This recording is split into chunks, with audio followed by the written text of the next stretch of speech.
One of the greatest obstacles to crafting health and wellness is identifying and controlling inflammation. It's at the core of all complex and chronic diseases, and it's the driving mechanism that underlies the most common symptoms that people like you struggle to overcome. Join us as we explore cutting-edge science and research to give you the information and tools you need to create the quality of life you want and deserve. And now, here is the host of Inflammation Nation, Dr. Stephen Noseworthy. Hey, we're back with the Inflammation Nation, and we're still talking about cortisol. As you can tell, so far we've had more episodes speaking about cortisol than we have some of the other hormones. And, I guess word of warning, that doesn't mean that cortisol is more important than any of the others. It's just that it kind of seemed natural in the flow of talking about these hormones and what they do to start to make some interconnections. And we'll probably go back and do some of that with some of the hormones that we've already talked about. So I don't want you to think that, oh, well, he only talked like 2 episodes on insulin, so that's not as important as cortisol or thyroid or whatever. That's not true. That's just simply how the flow of this discussion, this conversation has gone. So I want to pick up where we left off in the last episode, where we talked about circadian rhythm abnormalities with cortisol and how we can look at someone's symptom picture, how their energy and brain function goes throughout the day, their sleep patterns, and we can kind of map out, at least in a loose correlation way, what their circadian rhythm might look like, although it's almost always better to run a saliva test and actually see that, figure out really exactly what's happening with that. And so what I said at the end of last episode was that I wanted to pick this up again and go back into this phenomenon that's very common out there in the world, and certainly in my practice with my clients. And that is someone who may or may not fall asleep quickly, but actually wakes up frequently throughout the night. And it's important to talk about because it is so common. And it's also important to talk about because in most cases, the fix is very simple. Let me rephrase that. The fix is readily identifiable. It doesn't mean it's easy to fix. And I'll tell you what I tell the doctors that attend seminars that I've been teaching for the last, since about 2008, is that about 80% of the time when you have these sleep maintenance issues, meaning you're waking up with some frequency or regularity, about 80% of the time the solution is found in the realm of blood sugar control and adrenal status. And I'll put those two together because, they're intimately linked, as you should know by now if you've been listening to this podcast. The role of cortisol is to support blood sugar, adequate fuel for activity and crisis. And I'm not going to go into the mechanisms by which it does that. If you don't know and you haven't listened, listen to the last 2 episodes and that will bring you up to speed. But, the expectation, if I ask someone to adopt an erratic diet, to not deal with stressors, in other words, if we decide to somehow induce a blood sugar adrenal dysfunction, I can almost guarantee you that person's whatever sleep pattern was before, it's going to get dysregulated even further. And so they go from either not having a sleep issue to having one, or having a sleep issue to having a worse one. But I think to understand how this all fits together, it's probably important for us to talk first about how cortisol levels and blood sugar control work together to promote normal sleep. And I hope I don't get too detailed on this. And, honestly, it is my tendency to share more information than perhaps is necessary. But one of the reasons why I decided to start doing this podcast is because I've, just watched over the years as the people coming to see me as personal coaching clients have become more sophisticated in their understanding and knowledge of how their bodies are working. And so the conversations are different between my clients and I than they were 10 years ago. And I would expect in another 5 years, most of my clients would be that much more well-educated and sophisticated. So I think it's important for you to know some of these mechanisms.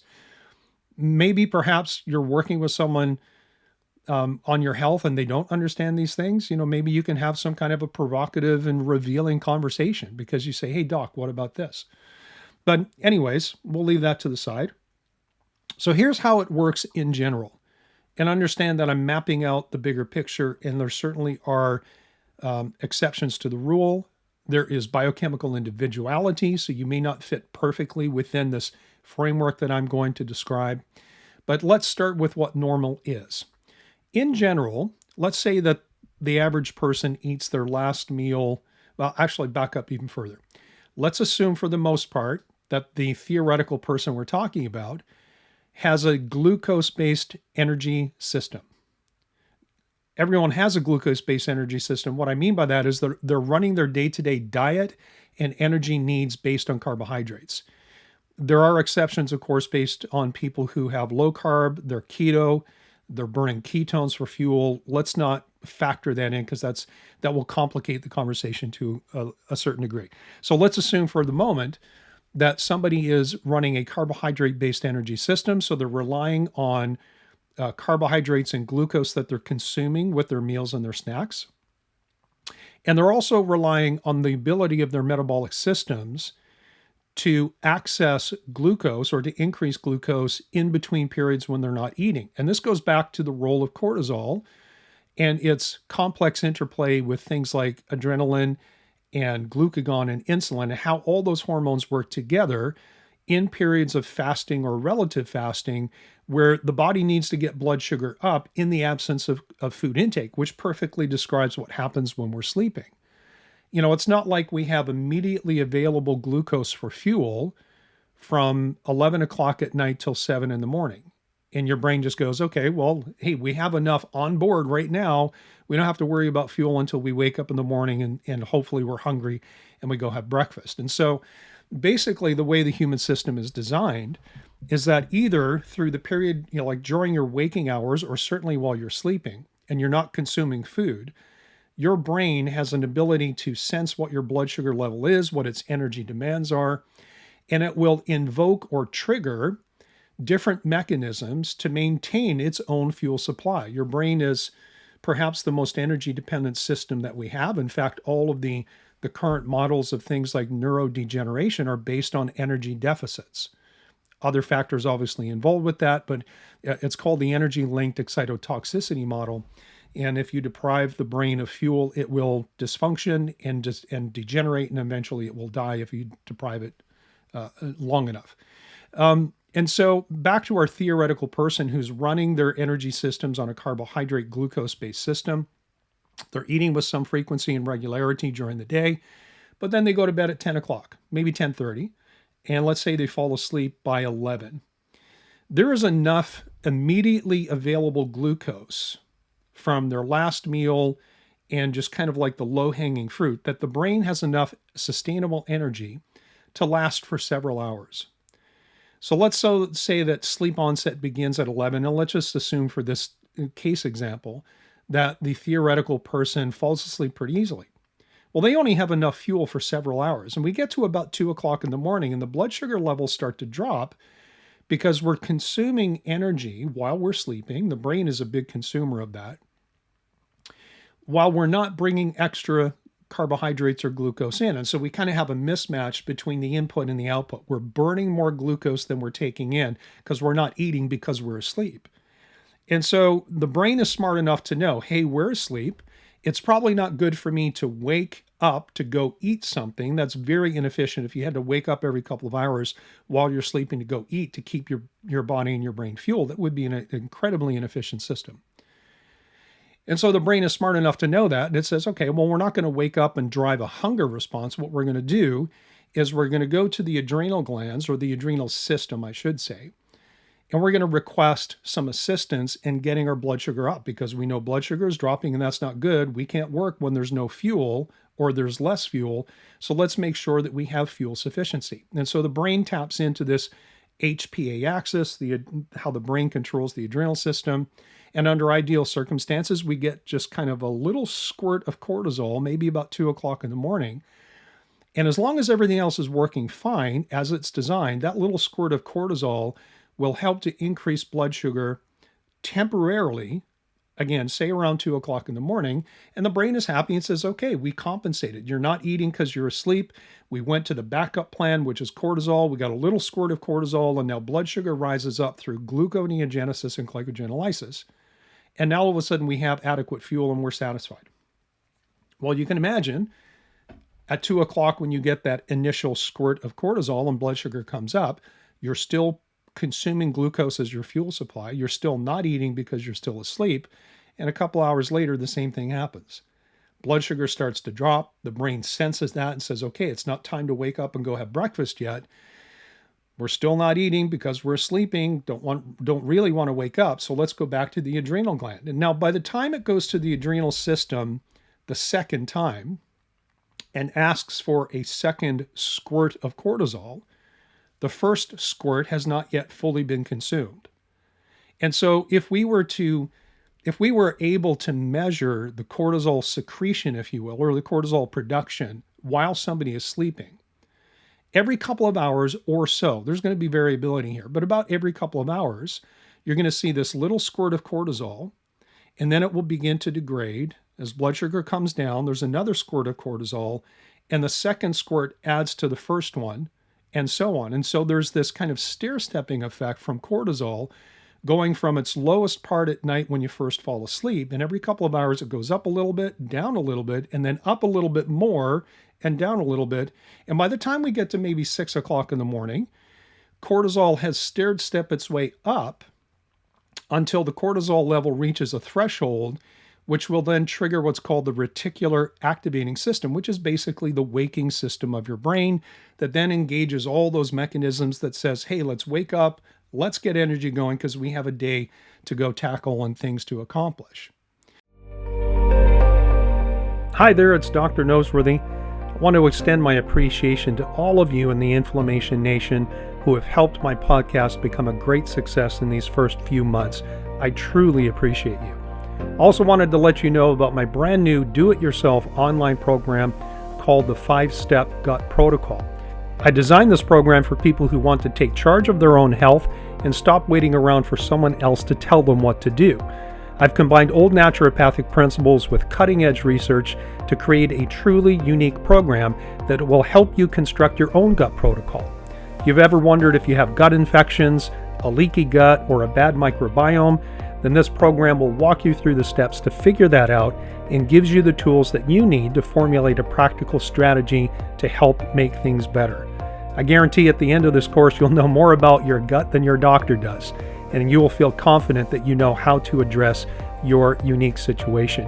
You can check it out at my website at www.drnoseworthy.com. That's drnoseworthy.com. And just look for the tab at the top that says The Programs. Thanks for listening.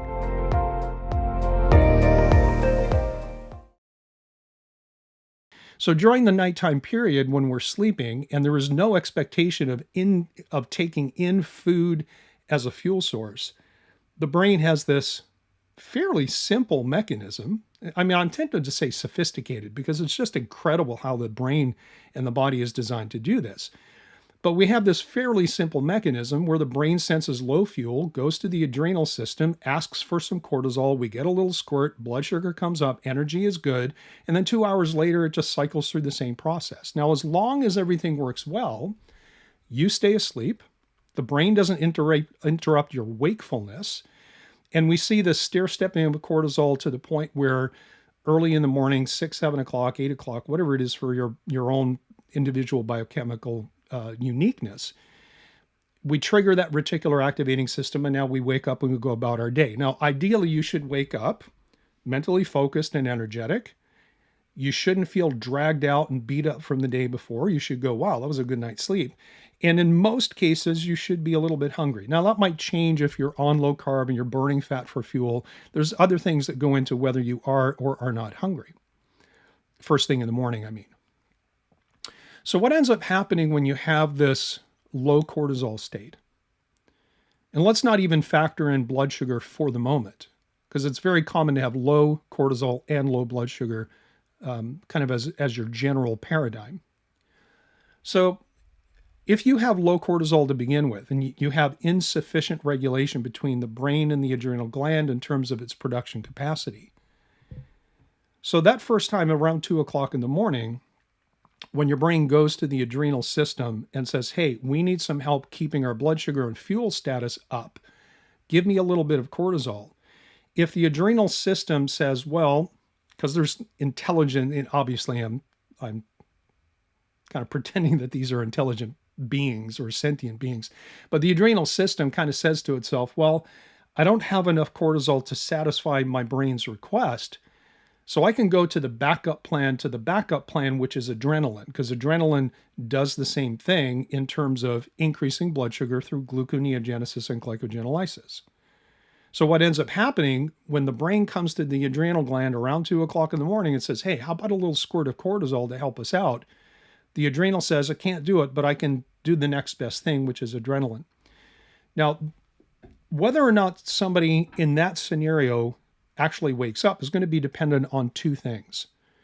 Whether or not the adrenaline that comes out of the system into the bloodstream to bring up the blood sugar is an appropriate amount, or does it overshoot and make too much? Adrenaline will directly activate the reticular activating system.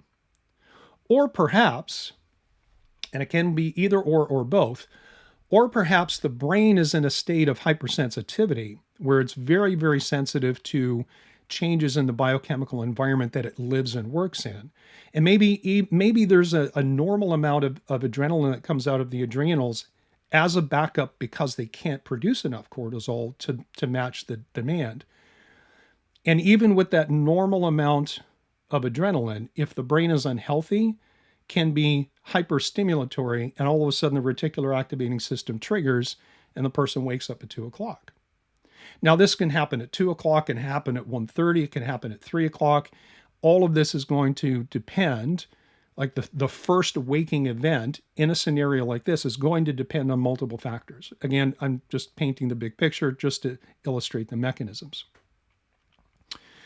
And so this problem of somebody waking up throughout the night, whether or not they fell asleep easily or not is kind of irrelevant, even though it's a related part of the system, is almost always tied into some faulty mechanism between how the brain is requesting assistance to maintain fuel supply and the adrenal system's response by either producing sufficient cortisol or resorting to an adrenaline surge combined with the pre-existing health and state of the brain.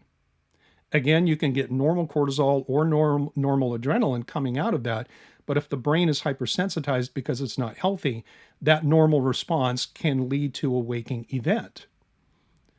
And that can happen once, it can happen repeatedly, and typically what we find is that people who have these waking patterns that are rooted in this discoordinated relationship between brain and adrenals, cortisol, adrenaline, and blood sugar sufficiency. People who have these issues typically will wake up the first time around the same time all the time. It's always 2 o'clock. It's always 2:10. It's always 1:37.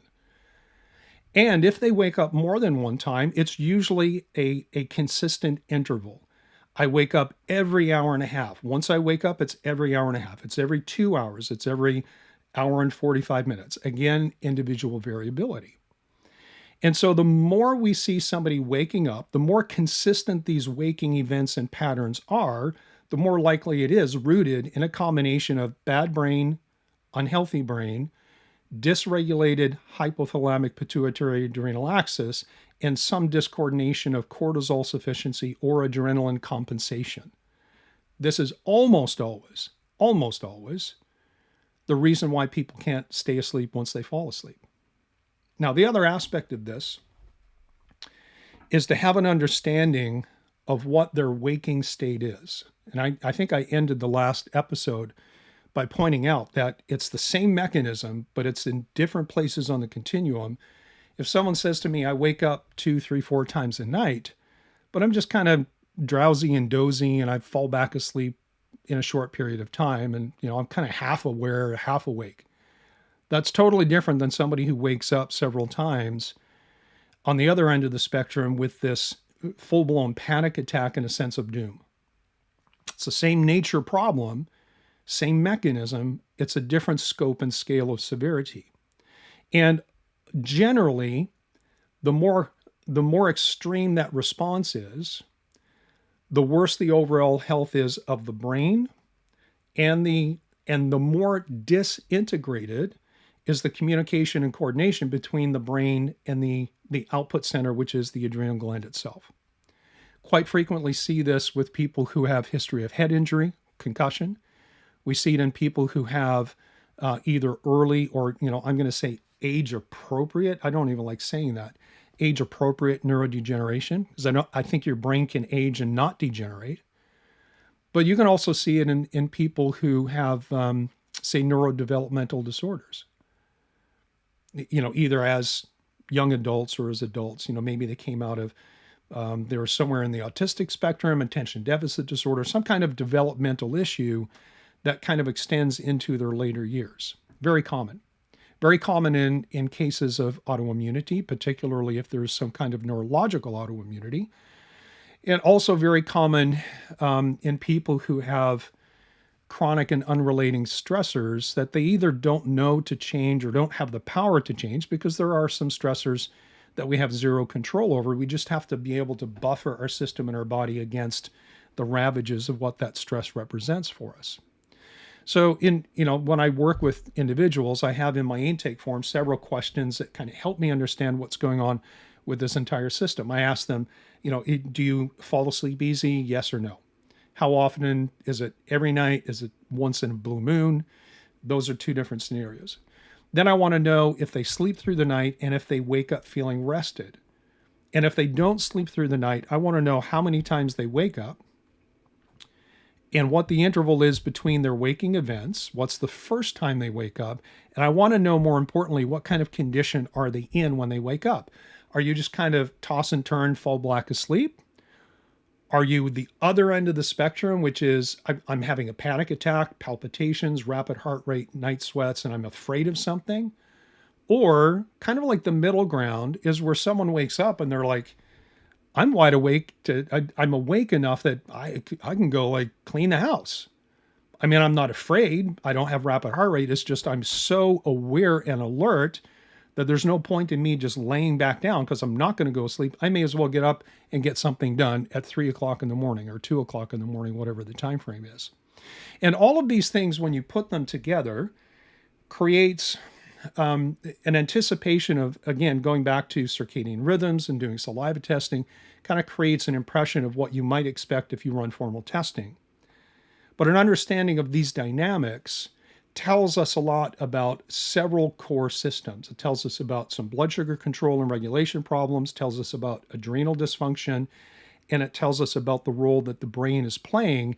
And then the job is to start looking for things that we can do to offload the stress on the system so that we can begin to rebuild these communication relationships so the brain is adequately sending signals to the adrenals and the adrenals are responding appropriately. And a lot of this, as I said in the very beginning of this episode, and we'll close with this, 80% of the time, it's about your blood sugar, your adrenals, and how that affects the pre-existing state of your brain and your brain health. All right, we'll leave it there. We'll see you next time on the Inflammation Nation. Thank you so much for listening to the Inflammation Nation. If you found this episode valuable, please rate, review, and subscribe to our podcast. Be the first to know when a new episode drops so that you can stay on top of your game. It also helps others like you find the answers they need. And why not head over to my main website, drnoseworthy.com, that's drnoseworthy.com, to explore my personalized functional medicine coaching programs, submit a question to the podcast, maybe take a quiz, or even reach out to me using the contact form that you can find there. We'll see you next time.